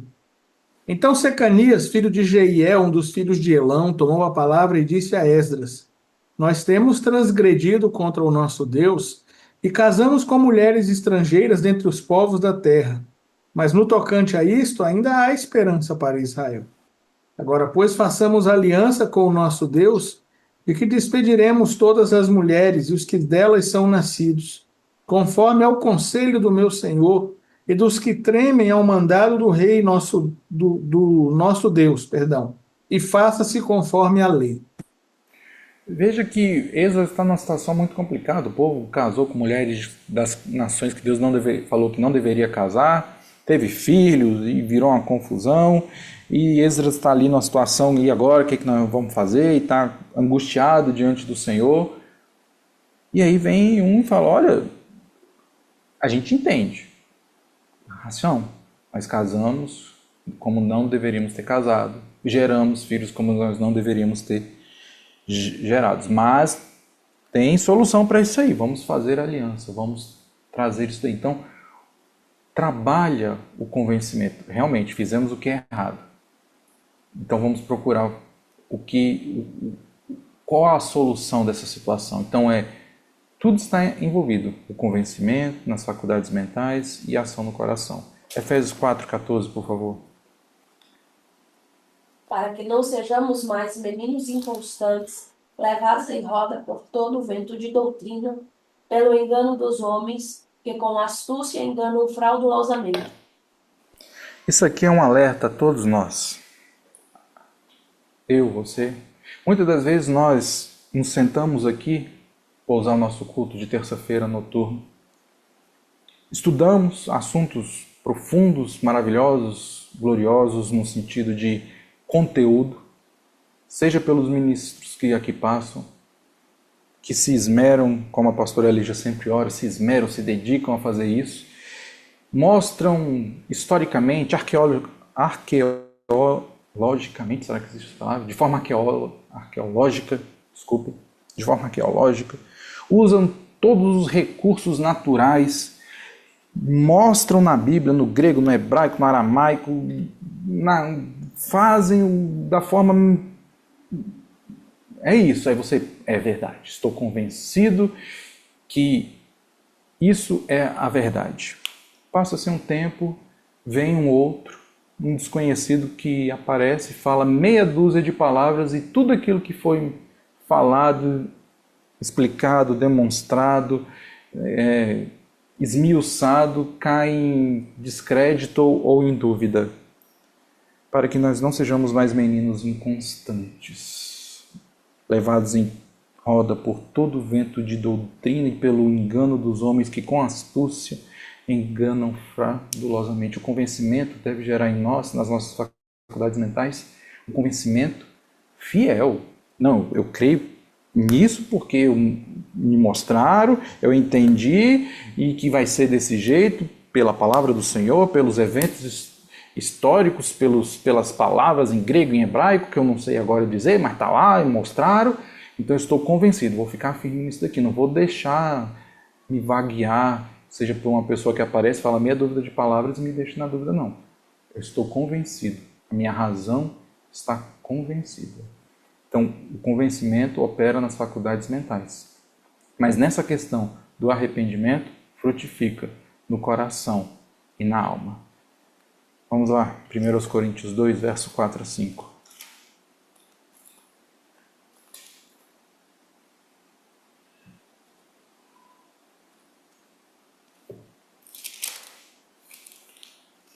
Sempre dou graças, 1 Coríntios 2. E a minha palavra e a minha pregação não consistiram em palavras persuasivas de sabedoria humana, mas em demonstração do Espírito e de poder, para que a vossa fé não se apoiasse em sabedoria dos homens, mas no poder de Deus. Quem pode alcançar o coração, quem pode alcançar a alma, o eu do ser humano? Só Deus. Só o poder de Deus, só o Espírito Santo de Deus. Seja eu, seja o pastor Abner, qualquer ministrante que fale, ele não tem o poder e a autoridade de alcançar o coração da pessoa pelas suas palavras. Quem tem esse poder é o Senhor. Então, Paulo fala, olha, não é palavras de persuasão, mas o convencimento pelo Espírito Santo vem pelo poder de Deus, o Espírito Santo, ministrando no coração e na alma e trazendo a tristeza segundo Deus para o arrependimento, para um novo caminhar, para uma nova conduta diária. Ok? O arrependimento genuíno é algo poderoso. Ele gera uma vontade imensurável de se humilhar e buscar o perdão, de reparar, ainda que impossível por meios próprios. O arrependimento genuíno, ele gera um desejo de mudança. Viver com Deus, andar com Deus, tem que ser um constante desejo de mudança. Senhor, eu quero ser melhor. Algo que o nosso pastor Abner tem falado nos últimos dias, né? Eu quero ser melhor. Eu quero deixar de praticar tais atos, tais pensamentos, de tais palavras, de estar envolvido com tais amizades. Eu tenho um desejo enorme de mudança, de transformação. É isso que é genuíno. Você ser um crente cheio de convencimento, de palavra, mas ser ainda, desculpe a palavra, medíocre na sua estrutura frente a esse mundo, que mudança você está fazendo? Que novo nascimento é esse? Eu sou um cristão que aceitei Jesus, estou convencido do pecado, mas eu bebo, fumo e faço tudo de errado ainda. Que mudança você operou? O que é isso na sua vida? Tem que ter um desejo de mudança. Vamos, por favor. Pode falar, pastor. Esse é um ponto que faz toda a diferença, até mesmo não, principalmente diante de Deus, né? Porque é muito comum a gente ver na vida cristã, ao longo da vida cristã, a gente vê pessoas, se não nós mesmos, né, que se baseiam ali até quase numa canção, né, que existe. Reconheço que eu posso errar, mas eu sei que existe o perdão. Então, assim, eu já vou vamos dizer, eu vou me tornar fraco diante da tentação, ou seja, eu vou me deixar vencer pela tentação e vou pedir perdão. E Deus vai me perdoar. Só que isso aí é que faz a diferença, é o seu desejo de não fazer de novo. E isso em relação a Deus, em relação a si próprio e em relação ao próximo, né? Quando os discípulos perguntam a Jesus, né? Senhor, assim, até quantas vezes o meu irmão pecará contra mim e eu perdoarei, né? 7 vezes no dia, né? E Jesus não diz, né? 70 vezes 7, mas Jesus coloca lá, se ele vier ter contigo dizendo, arrependo-me, então, né, perdoa. E o dizer aí é muito mais do que só proferir palavras. É o interesse em não fazer de novo. É a humilhação mesmo de dizer, olha, eu falhei, eu errei, eu fui fraco, eu fui, né? E eu não quero fazer de novo. Eu entendo o mal que eu te causei, seja ele da ordem que for, e eu não quero fazer de novo, né? Eu estava conversando hoje com uma pessoa, aconselhando uma pessoa hoje sobre isso, né? Como isso é importante diante de Deus, porque muitas vezes a gente chega diante de Deus, né? Senhor, me perdoa, Senhor, pelo que eu fiz, mas no fundo a gente está, né? Senhor, vamos só fazer de conta que nada aconteceu para eu poder fazer de novo, né? Que é o arrependimento canino, é uma coisa que a ciência descobriu, né? Os cachorros eles buscam a reconciliação, mas não o arrependimento. O cachorro não sabe, né? Assim, olha, pergunta ao dono, né? Olha, me desculpe pelo que eu fiz, né? Eu urinei fora do lugar certo, me perdoa. Não, não tem isso. Ele está dizendo o seguinte: olha, vamos fazer de conta que aquilo não aconteceu e vamos voltar às boas, porque eu vou fazer de novo, né? E muitas pessoas têm vivido nesse arrependimento canino. Senhor, só apaga o meu pecado para eu poder pecar de novo, né? O meu irmão, foi uma coisa que eu preguei esses dias, né? Vamos fazer, me perdoa, querido.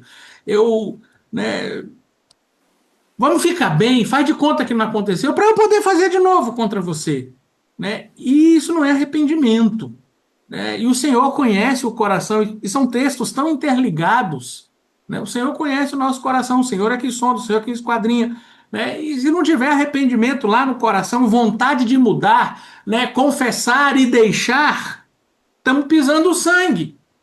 Isso é que o escritor aos Hebreus fala, é pisar o sangue, porque você pede o perdão, você vitupera Cristo, expõe Cristo ao vitupério, como diz o escritor aos Hebreus, de novo, e de novo, e de novo, porque você não quer deixar o pecado, então você não se arrependeu, né? Você só pesou a consciência, mas não houve arrependimento. E isso faz toda a diferença na vida cristã e na vida com Deus, sem dúvida. Obrigado. Eu acho que uma expressão coloquial que muitas das vezes casa muito bem nesse tema, eu acho que falta um pouco de vergonha na cara. Não da forma que a gente aplica, né? Você não tem vergonha na cara, essa coisa assim, né? A gente geralmente usa ela de forma acusatória, mas de uma forma bem intensa, como o senhor falou, né? Senhor, me perdoa e vamos, né? O arrependimento canino, né? Vamos seguir a vida. E, assim, eu sei que existem situações na nossa vida que nós temos dificuldade, que a gente erra, pede perdão ao Senhor, erra, pede perdão ao Senhor pelo mesmo pecado, porque é algo muito complexo, né? Seja lá o que for que aconteça na nossa história de vida, que muitas das vezes essa ação pecaminosa está tão entranhada que se o Senhor não tiver misericórdia por nós mesmos, nós não conseguimos deixar de fazer, traumas e afins. Mas aí casa essa questão da vergonha na cara. Você se dobrar ao Senhor, né, com tristeza, com angústia e tal, para pedir perdão ao Senhor, mas com vergonha. Senhor, de novo. É a terceira vez, é a quarta vez, sei lá, é a segunda vez que eu estou aqui falando com o Senhor da mesma questão. Alcancei o perdão e fiz de novo. Me perdoa, Senhor. Né? E é necessário esse tipo também de tristeza e de vergonha de se apresentar ao Senhor e buscar ao Senhor pelo arrependimento sobre aquele assunto, sobre aquele tópico sobre aquele pecado. Então, é extremamente importante o desejo intenso de mudança, de ser uma nova criatura, de fazer diferença neste mundo, de ser diferente neste mundo. Não de forma dogmática, mas sim de forma verdadeira. Eu tenho o desejo de ser diferente. Diferente. Não quero ser reconhecido pelo meu traje ou pelo meu jeito de crente. Eu quero ser reconhecido como servo de Deus, como filho de Deus, uma mudança do velho homem para o novo homem. Vamos, por favor, Jeremias 29:13, Miqueias 6:6 e Ruth 1:16. Aqueles que estão acompanhando o canal, né, do iKids, né, teoricamente já sabe o que é. Diz, porém, Ruth, não me instes para que te abandone e deixe de servir, porque aonde quer que tu fores, irei eu. Onde quer que pousares, pousarei eu. O teu povo é o meu povo. O teu Deus é o meu Deus. Ou seja, Ruth, né, teve um desejo de mudança. Houve ali uma mudança genuína naquela mulher. Jeremias 29:13, Miqueias 6:6-8, por favor. Buscar-me-eis e me achareis, quando me buscardes com todo o vosso coração. É um desejo de mudança, de encontrar Deus, de ter um momento com Deus. É aquilo que a pastora Lígia orou no início deste culto. Nós estamos aqui, o Espírito Santo pode vir sobre nós. Glória a Deus, pode mesmo. Se você está buscando a Deus por meio deste estudo, acharás. Acharás.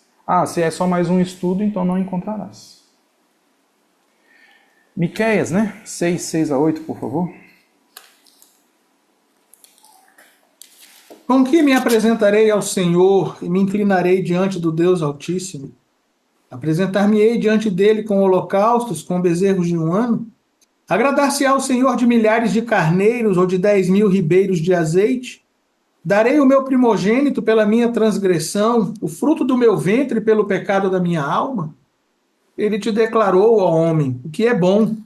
E que é que o Senhor pede de ti, senão que pratiques a justiça, e ames a benignidade, e andes humildemente com o teu Deus? Nós sempre estamos dispostos a fazer grandes atos, né? Meio que síndrome de Naamã, sairá, invocará o nome do seu Deus, passará a mão, aquela coisa toda, síndrome de Naamã, né? Grandes atos, pomposos atos. E o que Deus pede de ti? Que pratiques a justiça, faça o que é correto, faça o que Deus espera. Ames a benignidade, ame o Senhor teu Deus, ame o teu próximo e ande em humildade com Deus. Só isso. Não precisa de milhares de bezerros, ribeiros de azeite, o fruto do meu ventre, aqui é o primogênito. O Senhor Deus só quer que você faça o que é correto. Só o que é correto, que a sua lei diz que é o que é pecado, o que não é pecado, como você tem que agir, como você deve fazer. Que você ame a benignidade e ande. Viva a vida com Deus, não com o mundo, não na roda dos escarnecedores, mas com Deus. Desejo de mudança. A conversão, mudar o rumo, é um desafio brutal frente à naturalidade na natureza humana. A gente acha que é fácil? Não. É um desafio brutal.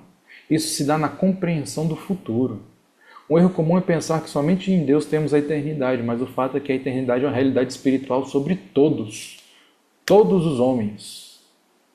A diferença está na consequência da escolha feita. Nós vamos viver a eternidade com Deus. E os que não quiseram, não aceitaram a Deus? Eles têm a eternidade, só que em outro local. Vamos, por favor, em Daniel 12, verso 2, e Lucas 16, 19-25, por favor.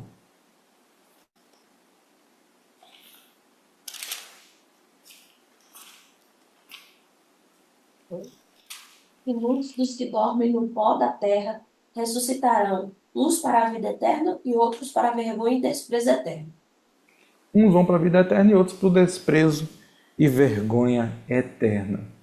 Ou seja, conversão é um desafio. É um desafio grande, principalmente quando a gente, na nossa natureza, na nossa naturalidade, naquilo que estamos fazendo, mas quando a gente se depara com aquilo que está presente aos nossos olhos, bênção e maldição, aí a gente entende, opa, eu já tenho a eternidade. O que eu preciso escolher é aonde eu vou passar ela, com Deus ou no lago de fogo e enxofre. Por favor, pastor. Sobre isso é que a gente fala muito do hino 227 da harpa, né?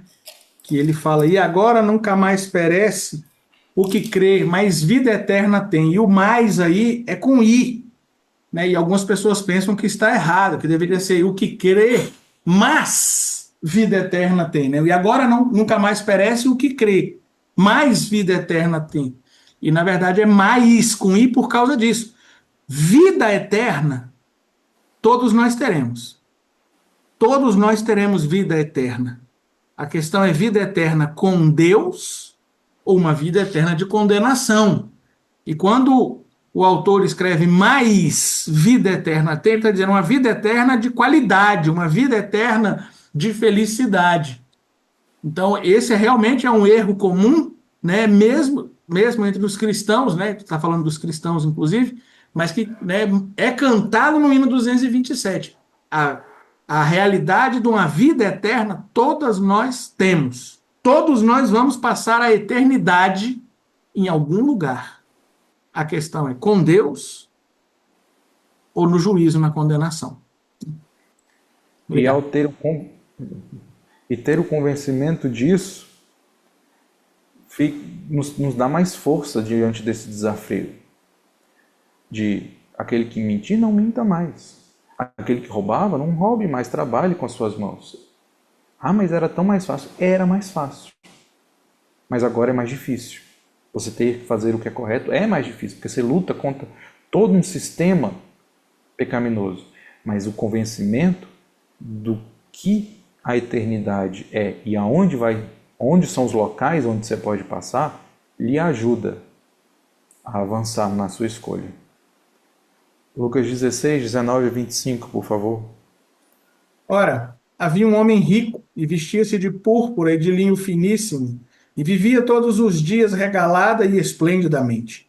Havia também um certo mendigo chamado Lázaro que jazia cheio de chagas à porta daquele e desejava alimentar-se com as migalhas que caíam da mesa do rico, e os próprios cães vinham lamber-lhe as chagas. E aconteceu que o mendigo morreu e foi levado pelos anjos para o seio de Abraão. E morreu também o rico e foi sepultado. E no inferno ergueu os olhos, estando em tormentos, e viu ao longe Abraão e Lázaro no seu seio.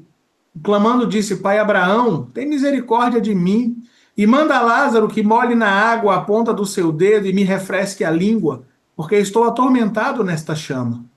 Disse, porém, Abraão, filho, lembra-te de que recebeste os teus bens em tua vida, e Lázaro somente males. E agora este é consolado e tu atormentado.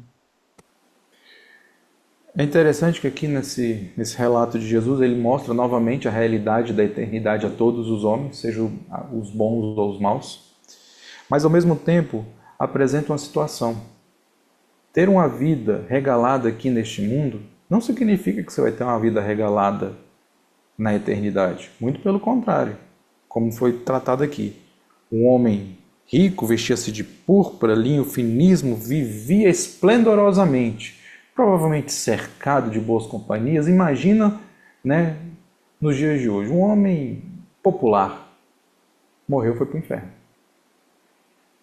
Lázaro, completamente desprezado, uma vida dificultosa, trabalhosa, né, uma vida de miséria, foi ser consolado no reino de Abraão.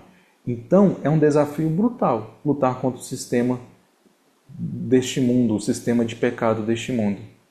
Mas a eternidade, né, é o que nos garante a força para avançar neste desafio difícil contra esse sistema, contra a natureza e a naturalidade do pecado nos nossos dias.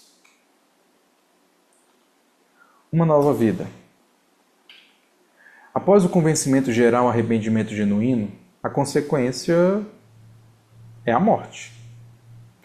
A morte da natureza carnal, do velho homem, daquele que diante dos homens era vivo, mas diante de Deus morto, e que agora inverte a ordem. Veja que tudo isso, ser convencido do pecado, frutificar um arrependimento genuíno, ter um desejo de mudança, então lhe gera o quê? Morte. Mas como assim a morte? Você morre a sua velha natureza carnal para viver diante de Deus. Ou seja, antes de aceitar a Deus, você estava morto para Deus. Você aceitou a Jesus Cristo como único e suficiente Salvador, a situação deve inverter. Você tem que ser considerado morto para o mundo e vivo para com Deus. A situação, ela é invertida, ela é transformada. E por isso que é a loucura da pregação, né? Vamos em Colossenses 3:5, Romanos 6:11 e 1 de Pedro 2:24, por favor. Mortificai, pois, os vossos membros que estão sobre a terra, a fornicação, a impureza, a afeição desordenada, a vil concupiscência e a avareza, que é idolatria. Paulo falou, mortificai, pois, todas essas coisas aí. Por quê? Porque antes elas estavam vivas. Vocês tiveram a revelação de Cristo, buscaram a Cristo, está buscando ter um desejo de mudança. Então todas essas práticas vivas, elas têm que ser práticas, não devem ser mais práticas, devem ser consideradas mortas no seu velho homem. Agora eu vou praticar o que é correto, vou ter uma vida viva diante de Deus. 6:11 de Romanos, por favor. Assim também vós, considerai-vos certamente mortos para o pecado, mas vivos para Deus em Cristo Jesus, nosso Senhor. Nós lemos lá, 1 Coríntios, mas o que é nascido de Deus não peca. Então nós estamos imunes. Como é que se considera justamente nessa questão aqui? Você se considera mortos para o pecado. Estou mortificando as ações que antes eu praticava, aquelas ações vivas de pecado, agora eu estou considerando elas mortas, estou rejeitando aquilo. Então eu sou filho de Deus, estou procurando não mais pecar, não ter mais isso, porque eu me considero morto para o pecado e vivo, tendo uma justiça, uma condução de vida, uma busca incessante por Cristo Jesus, nosso Senhor. Então a situação ela é invertida. Se antes eu pecava, agora eu busco não pecar mais. Então eu busco não pecar e ter uma vida com Deus, porque eu sou filho de Deus. 1 de Pedro 2:24.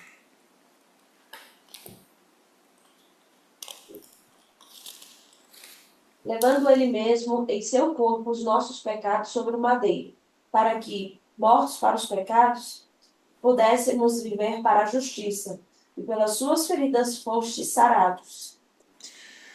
Ele está falando sobre Jesus. Ele, como Isaías vai tratar, levou sobre si as nossas dores, o nosso pecado estava sobre ele, os nossos pecados sobre o madeiro. E ali, na carne, aniquilando o pecado pelo pecado, como o apóstolo Paulo vai falar, para que nós pudéssemos ser justiça, para pudéssemos viver para a justiça, ações corretas diante de Deus, vivos para com Deus, tendo uma mente transformada, tendo um andar transformado, tendo uma vida transformada, buscando alterar aquela natureza de pecado para uma natureza de santidade. Então, por meio de Cristo, nós invertemos a situação e matamos o pecado e tentamos viver uma vida correta diante de Deus. Tudo bem? A morte da natureza pecaminosa parece algo simples, pois advém do arrependimento, mas não é. A Bíblia está repleta de exemplos de homens que serviram fielmente e que entraram no rol dos heróis da fé, mas que em algum momento erraram e pecaram. Mas a diferença entre o pecador natural e o pecador arrependido está na forma em que ele trata a situação. O primeiro com desdém. O segundo, como a gente já falou largamente aqui nesta noite, com aflição na alma. O pecador natural continua simplesmente buscando um abismo após o outro.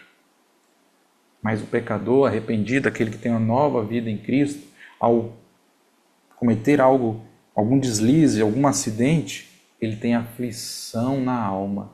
Ele busca o Senhor desesperadamente. Ele quer encontrar com o Senhor e pedir desculpa, como foi falado aqui.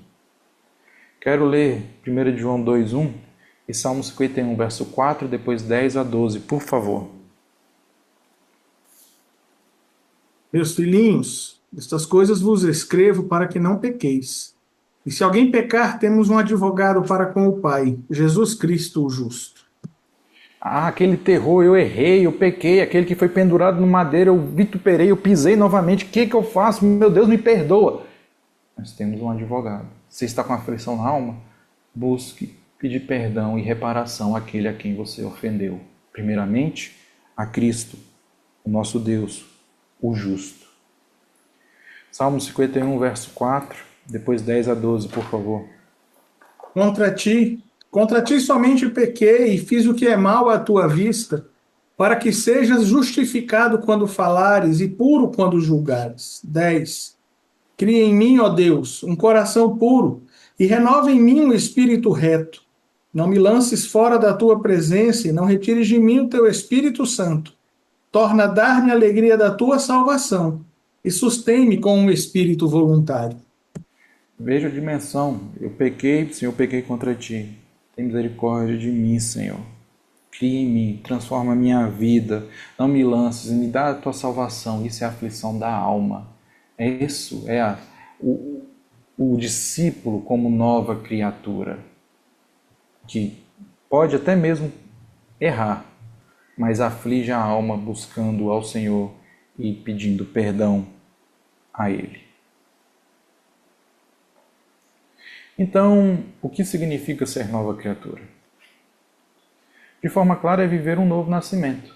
É permitir que a cosmovisão, como você vê o mundo, os seus pressupostos, aquilo como você interage com o mundo, seja trabalhada, confrontada, modificada. Ah, eu nasci assim e vou morrer assim. Está errado. Se você aceitou a Cristo, se você se declara nova criatura, não pode ser assim. Tem que ser modificado. Aquilo que é errado, confrontado. Aquilo que precisa ser trabalhado. Como oleiro, deixa quebrar, deixa fazer de novo, deixa Deus apertar, estrangular, jogar, bater lá na roda, fazer o que ele tem que fazer, mas permita ser modificada a sua cosmovisão, os seus atos, seus pensamentos. É ter pensamentos e atitudes cujo fim não estejam visando benefício material, e sim o reino de Deus. Nós vivemos numa sociedade egoísta, numa sociedade antropocêntrica, todo mundo quer o eu. Eu sou assim, eu faço assim, olha só o que eu tenho, o que eu posso, o que eu faço, olha de quem eu sou filho. Isso é material. O ser nova criatura vive em prol do reino de Deus. O objetivo da vida é o reino de Deus, é agradar aquele que nos fez ser santos, que nos concedeu a justificação. Agradar a Cristo é ter um relacionamento com Cristo, e não com as coisas deste mundo, mas com Cristo. Romanos 12:1 a gente sabe de cor. Vamos lá em 1 Coríntios 2:16,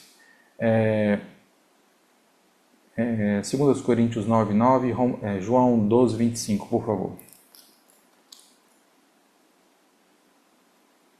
Porque quem conheceu a mente do Senhor para que possa instruí-lo? Mas nós temos a mente de Cristo. Oh, glória! Nós temos a mente de Cristo. Então, o que Cristo estava pensando aqui nessa terra? O que ele estava fazendo? Qual era o seu objetivo de vida aqui nessa terra? Nós temos a mente de Cristo. Então, devemos pensar como Cristo estava pensando ao agir aqui nessa terra, em toda a sua magnitude. Em agradar ao Pai, a fazer a vontade do Pai, a fazer discípulos, a disseminar a palavra do Senhor, a fazer a vontade daquele que o enviou, a fazer a vontade de Deus aqui. 2 Coríntios 9:9. Conforme está escrito, espalhou, deu aos pobres, a sua justiça permanece para sempre. Qual é o nosso objetivo? O que nós estamos visando? Permanecer na justiça de Deus, auxiliar aqueles que precisam, fazer o que Deus determina para nós. João 12:25, por favor.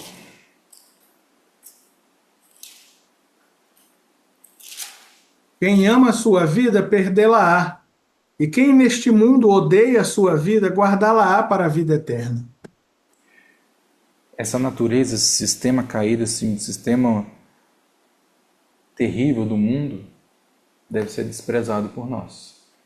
E nós devemos guardar a nossa alma, o nosso ser, a nossa devoção para o reino do nosso Deus, para a eternidade junto com Deus. Sempre visar o reino de Deus. Este é o nosso fim. Obviamente que tal processo não é como ligar o interruptor ou virar uma chave. Permanecer exige esforço, dedicação, fidelidade. Em resumo, ser nova criatura precisa de santificação. Cada vez mais se aproximar de Deus, cada vez mais se consagrar a Deus, cada vez mais buscar a Deus com o coração quebrantado e contrito, cada vez mais se dedicar ao ensino da palavra de Deus e não ser como meninos inconstantes, ora eu sei, ora eu não sei. É santificação, cada vez mais separados deste mundo e firmes em Deus. Santificação é um processo que envolve dois atores, Deus e o homem. O homem por si só não consegue se declarar santo e puro. A ação declaratória e expiatória vem de Deus. O homem não pode dizer, pronto, eu sou santo. Não é como alguns fazem aí, pronto, está canonizado, está santificado. Você agora é um dos tais lá, né? Pode. Essa ação vem do Senhor, vem do próprio Deus. Mas tal ação divina não significa inação por parte do homem, que deve buscar e permanentemente a santidade por meio de uma condução de vida coerente com a pessoa de Deus. Não, Deus me declarou santo, agora pronto. Né? Traga-me uma rede, uma água de coco, por favor, uma brisa relaxante, uma nuvem para não me queimar, porque eu não passei protetor solar. Não é inação, muito pelo contrário. É uma condução de vida coerente. É agir, é andar, é fazer, é buscar de forma coerente, andar humildemente com o Senhor Deus. É conduzir a vida de forma santa e justa aqui neste mundo. Quero ler Hebreus 12, 14 e Gálatas 5, 16 a 20, Gálatas 5, verso 16 a 23. Por favor.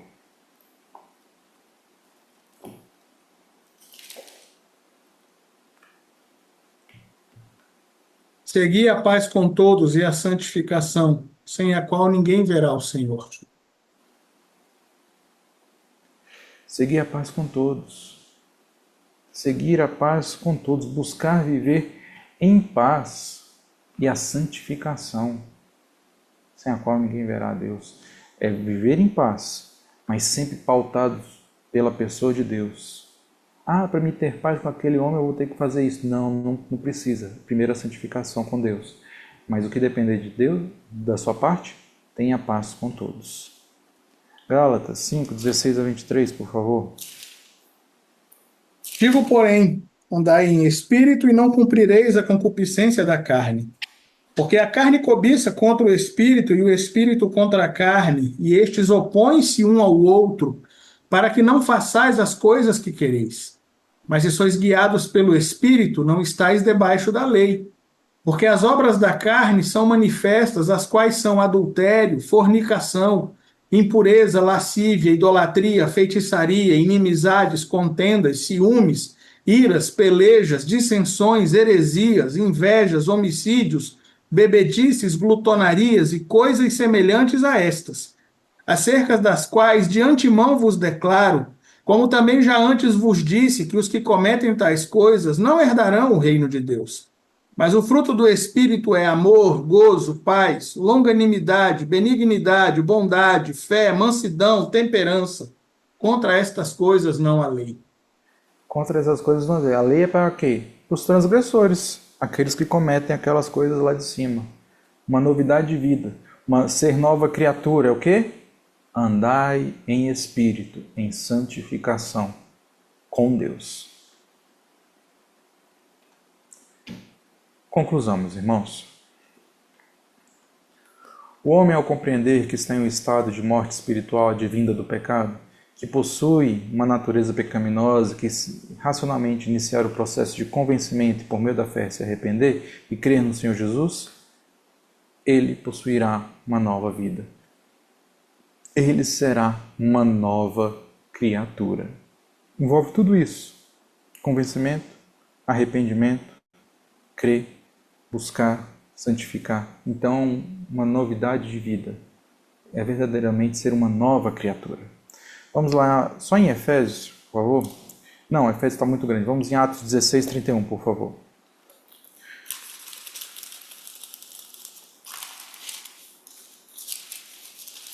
E eles disseram: crê no Senhor Jesus Cristo, e serás salvo tu e a tua casa. Será salvo. Você vai possuir uma nova vida, você vai ser uma nova criatura. Tudo isso engloba ser uma nova criatura. Uma nova vida, ser uma nova criatura, é a expressão de que, quanto à vida que se vivia na carne, nas vontades e desejos desenfreados, na caminhada distante de Deus, após ter sido iluminado pelo Espírito Santo, a vida, a conduta, os pensamentos, todo o ser, busca ser igual ao Mestre, a fim de que a firme decisão tenha propósito macro de agradar aquele que se ofereceu, para que o homem pudesse ter a comunhão restaurada. Jesus, ao morrer na cruz, estava reconciliando as coisas que estavam nos céus e na terra.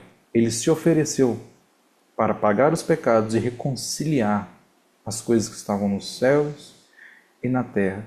Então, ao tomarmos a decisão de seguir a Cristo, eu entendi a mensagem, eu escolhi a bênção, eu quero viver uma vida com Deus, então eu tenho que agradar a Deus por tudo que Ele fez.